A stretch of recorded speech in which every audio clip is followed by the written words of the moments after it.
small, inquisitive and solitary, the only child of an only son, growing up in rented lodgings or hotel rooms, constantly on the move as a boy.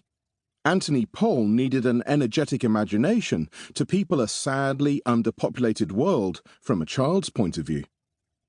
His mother and his nurse were for long periods the only people he saw, in general the one unchanging element in a peripatetic existence.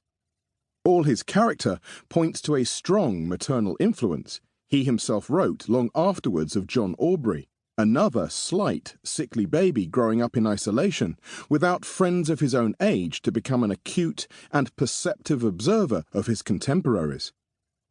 Both drew a steady stream of pictures in childhood, making sense of a chaotic and confusing external reality long before either learned to write. Tony pored over old copies of Punch, with their throwaway jokes in scraps of dialogue printed as captions to crabbed spidery-line drawings.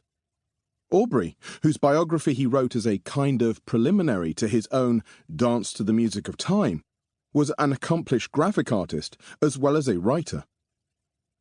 Aubrey's estimate of his own potential and its characteristically downbeat expression came close to his biographer's view of himself. "If ever I had been good for anything," he wrote, "it would have been a painter. I could fancy a thing so strongly and have so clear an idea of it." It was this powerful visual imagination which dominated his writing, Tony wrote of Aubrey, and he might have said the same of himself. As a small boy, the books he read or had read to him were the standard diet of his age and sex in the decade before the First World War.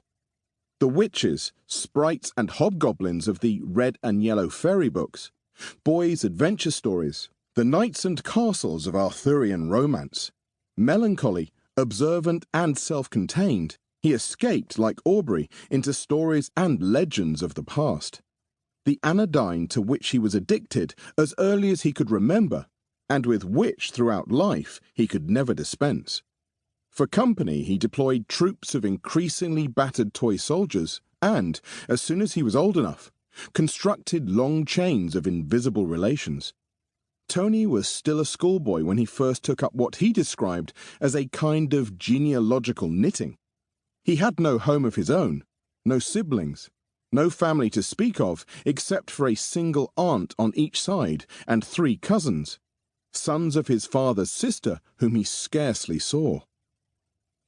His mother's parents had died before he was born, and for years he had no contact with his Pole grandparents either because, after inspecting him once as a baby, his grandmother refused to let him come near her again on the grounds that a grandchild made her feel old.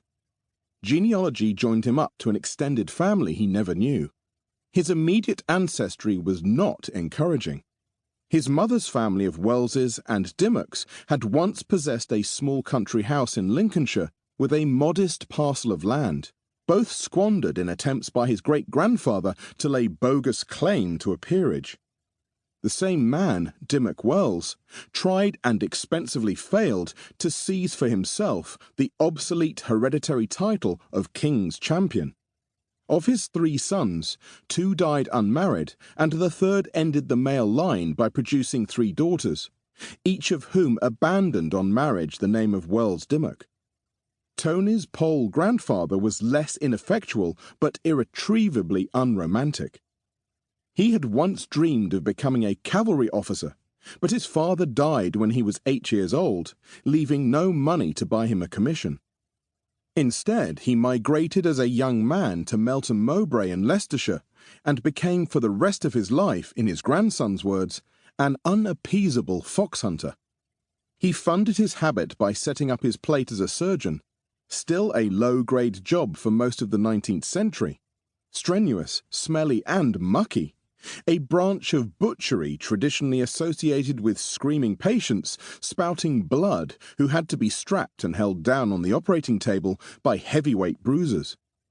Surgery had the advantage in those days that you could learn the trade on the job relatively cheaply from an older practitioner, and strike out on your own with little or nothing in the way of professional qualification. Years later, Tony's mother told him that, much as she liked her father-in-law, she would do anything to avoid being treated by him.